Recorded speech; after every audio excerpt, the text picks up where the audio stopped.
Guys, welcome to the to the 23rd day of this YouTube mentorship.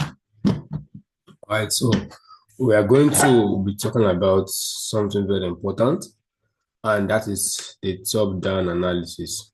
All right, I want to talk about top-down analysis. All right, so top-down analysis is a very um funny. Let's say it's not so straightforward, right? Because sometimes the issue with traders is that they're unable to combine what they see on the higher time frame with what should be on the lower time frame, right? So top-down analysis is an attempt to explain how to merge the higher time frame and the lower time frame, right? So I'm going to be teaching you guys from my perspective what top-down analysis is, right? So top-down analysis is simply what going through from your higher time frame down to the lower time frame, trying to anticipate what the market should do. All right. And top-down analysis, the main purpose of top-down analysis is to help you filter your trades, help you know the market's direction, right? So it depends now. Top-down analysis depends on the kind of trader you are. This is where it gets tricky. It depends on the kind of trader you are, right? You could be a swing trader, you could be a short-term trader, you could be a position trader. So it just depends on the time frame that you are. So I'm just gonna give an analogy. So if you are a position trader, maybe you hold trades for a long time, right? You hold it for a very long time, position trader. I feel that your higher time frame for analysis should be like the monthly charts. Right? So if you look at the monthly and the weekly, so that's why most of your analysis will be on. And then you cannot enter on the daily. Right? So you can possibly enter on the daily, right? Daily time frame. On the daily. There's someone that is a position trader. You like want to enter on the daily chart. The one that's a swing trader. Swing trader means someone that who's swimming for 1, 2, 3, 4, 5 days. Right. So swing trader, I think most of the analysis should be on the weekly and daily. And then they should be entering on possibly the 4 hour, 4 hour chart. That's mostly where that's where mostly swing traders base their analysis. They mostly do analyze on weekly and daily and possibly enter on the 4 hour, right? On the 4 hour chart. They use 4 hour mostly for their market structure and all of those things, right?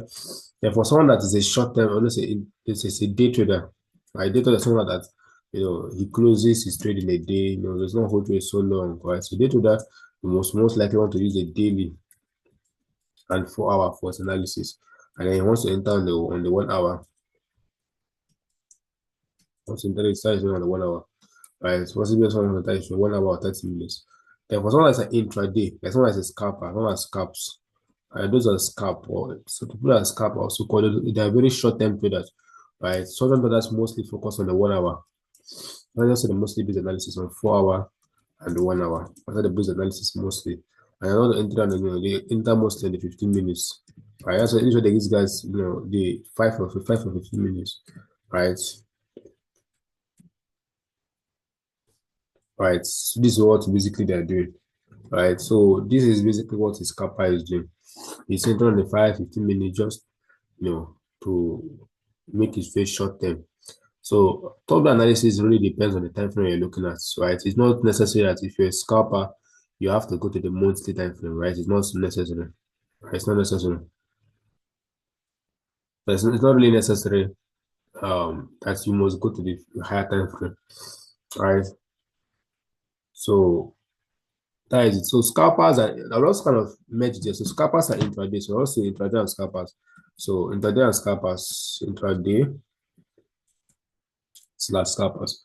So those people that scalp, right? I just kind of combine them together because you guys take many trades in a day. So a trade trader mostly doesn't take much trades in a day. Mostly maybe one trade holding them from morning till the end of the day. Maybe you can even close tomorrow. Right? This trade is mostly a day trader mostly closes his trade within 24 hours. So you could hold it for 18 hours, 19 hours, mostly like for a long time, like a lot of hours. Because sometimes you can even hold it for 2 days. If price has not gotten to his objective, a day trader can hold it maybe 1 or 2 days, right? But it's usually not more than 2 days, right? Then some people actually um group intraday and day as one trade as one because they are mostly closing the trade within a day. But the major difference is that intraday traders and scalpers, they mostly enter multiple trades. They can enter one and 5 minutes time frame, then exit, enter another one. They can likely take multiple trades and close it in a short time window. So scalpers and intraday traders are more likely to be very frequent with their trades, while day traders and swing traders are more, reserved with their entries, right? So that is just it. So position traders mostly enter on the daily charts, right? That's why they mostly focus on for the entry and all this kind of stuff. So why intraday? So this is just the kind of roadmap. Now, I want to say this thing too. That what I gave here is not set in stone, right? It's not set in stone. That means you mustn't do it this way. So it's not set in stone that you must, you know, but I want to just point out something too. So this method is not set in stone. That means it's not composed that if it must be a date that must enter 1 hour. You can still enter the lower time frame than 1 hour too, right? Can enter on 30 minutes, can enter on 15 minutes. It's not like everything is like set in stone, right? It's not set in stone. It's not compulsory like must be this way, right? So you can also do things a different way. So you just have to understand the kind of trader you are. Now, the kind of trader you are depends on number one, depends on your risk tolerance level, because people that are intraday, they're always risking a lot, right? They're always risking, so they can make enough money, right? It also depends on your patience level. Some people cannot have the patience to hold trades for a long term, right? If you're a trader that cannot hold trades for maybe 1, 2, 3, 4 days, then you have no business being a swing or position trader, right?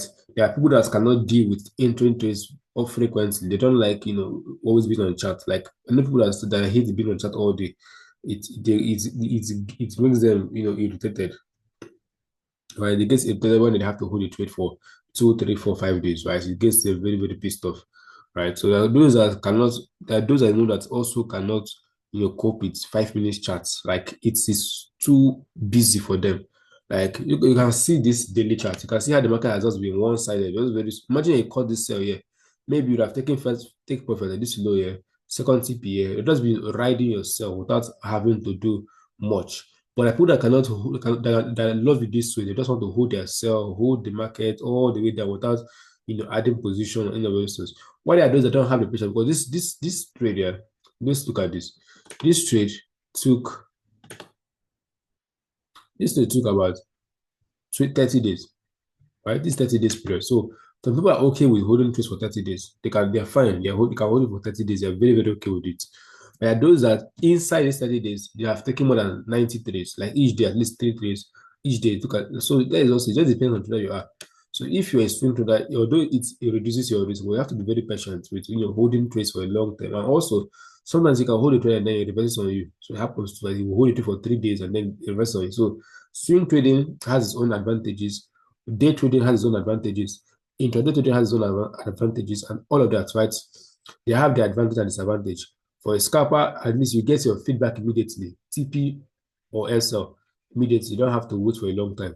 If a day trader, you still don't have to wait for a very long time. But swing, as those are busy, maybe he has a job doing, he's a very busy person, he doesn't have the time to always be on chat. Right? It just depends on personality. So this is why people always say that trading is a personal journey. If it's personal, because what works for you may not work for me. Like me personally, I function here. I function as what? I function as in the intraday trader. So I don't hold it for so long, right? I'm not a scalper, but I'm more of intraday. So I can hold it for 4, 5, 6, 7, 8 hours, right?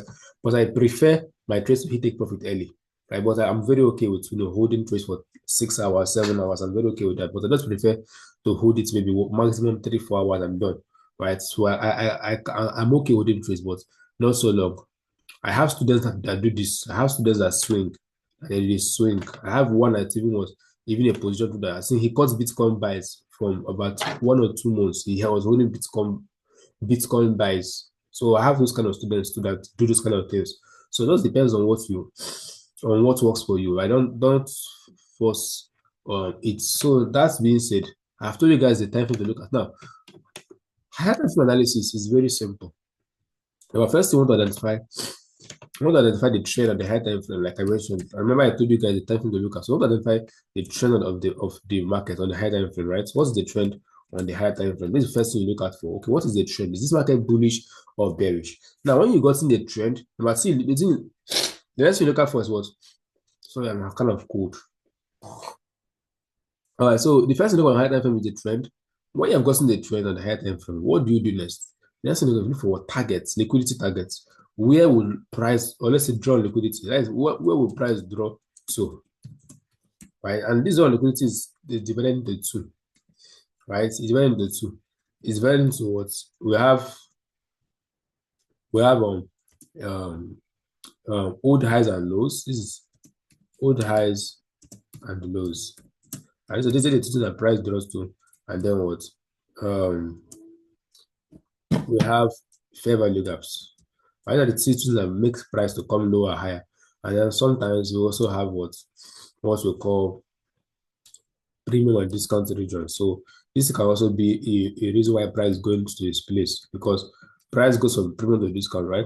So, but this number three is not very important, right? The first two are the most important draws on liquidity, old highs and lows, and fair value gaps, right? So, but sometimes you can just know that price is going to the premium area, just the way it's moving. You know, like, it wants to go from discount to premium.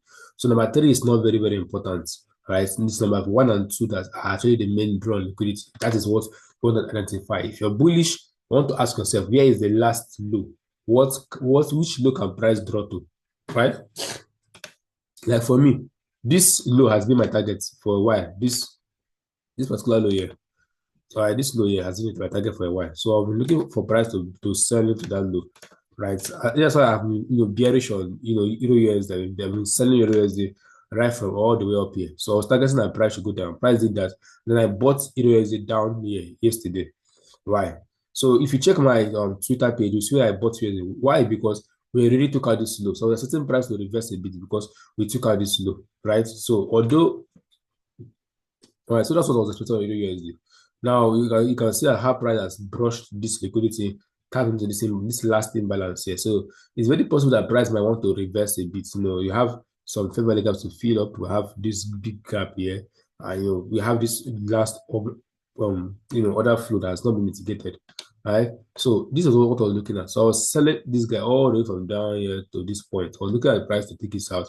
At first I had this target as my first target. When it was up here, I was going to take out that low price to it, and I was looking at this one, and then as far as price taking it, right? So this is a very, very strong protected low. So I don't know if price will come here anytime soon. So I'm very, very mindful of this because I don't want to force trades now. This was the easier low to take it because this low had was fair value gap down here. So whenever you see a low that has a fair value gap below it, those are easy targets low. So you can see that this low had what?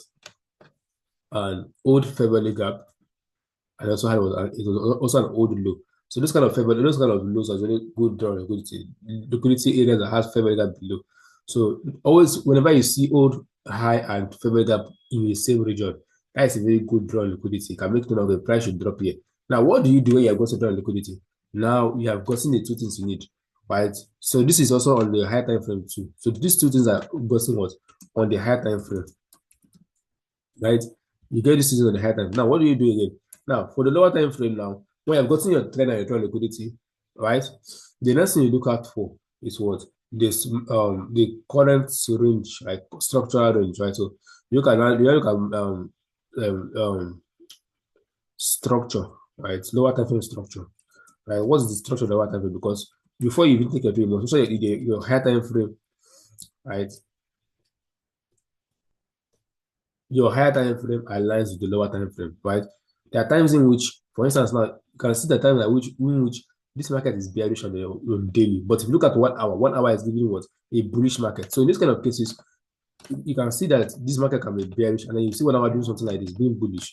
So in this kind of case, what do? You wait for price to break bearish in line with your high time frame. This is what we call top-down analysis. You have to wait for price to break and look like what the high time frame is saying. High time frame is bearish. That means you want to see 1 hour break bearish and then begin to displace to the downside, right? You don't just take trades just because high time frame is bearish. You have to wait for price to give what an aligning structure, right? So let me tell you lower time correlating structure. Let's just put it there. It has to correlate to the higher time frame. Oh my god. Right.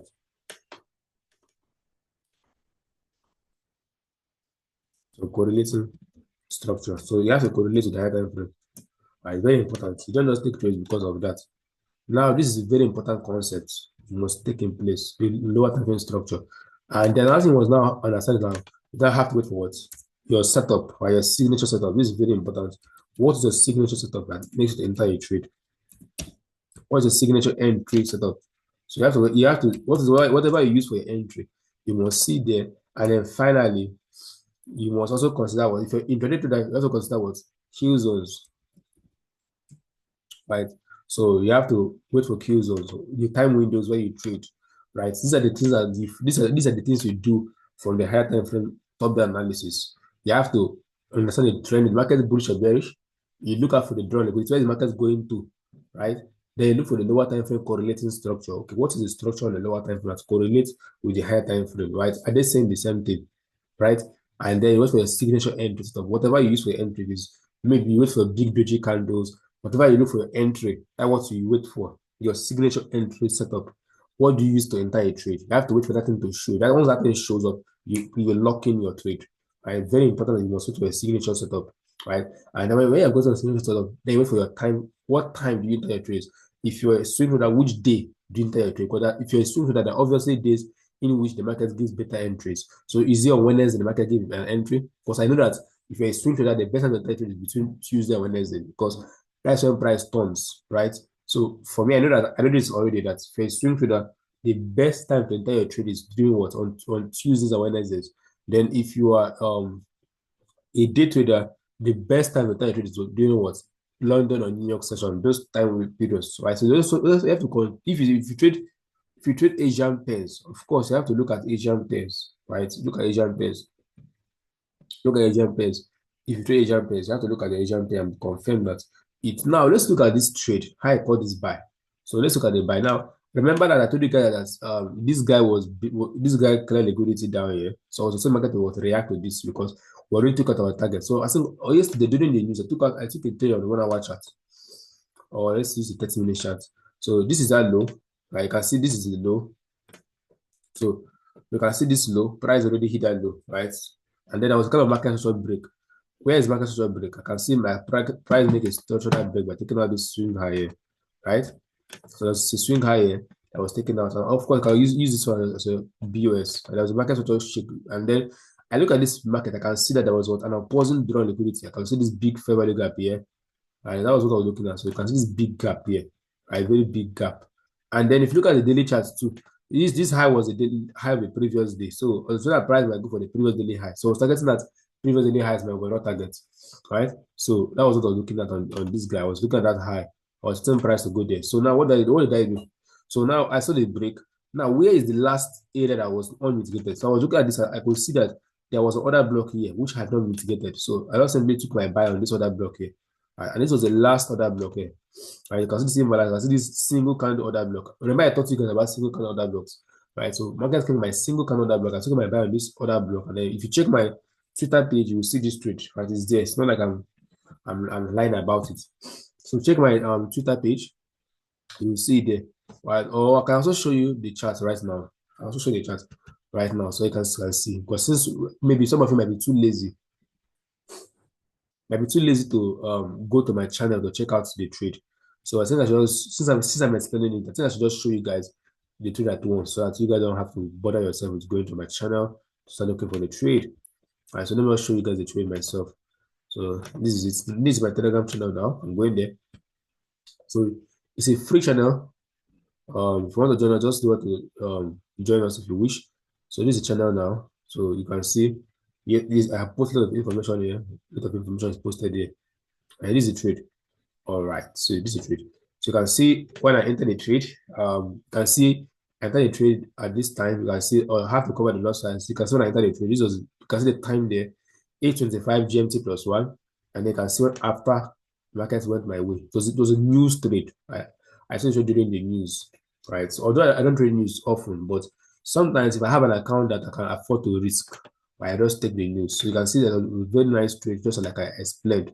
So it's not like I'm sugarcoating something, right? Something I did not do.